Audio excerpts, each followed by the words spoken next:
আজকে দুপুরে কি মেনু আছে? আজকে দুপুরে মেনু আছে, যে ফার্স্ট আছে সাদা ভাত, চিচিঙ্গা ভাজা দিয়ে ধরে দিয়েছি এবারে, আর রয়েছে পটল আলু রুই মাছ দিয়ে এবারে পাতলা ঝোল করেছি জিরে বান্না দিয়ে, পাতলা ঝোল করেছি।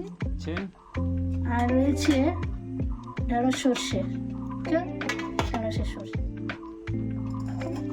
আর সাথে নিলাম দুটো মাছের পেটি ভাজা।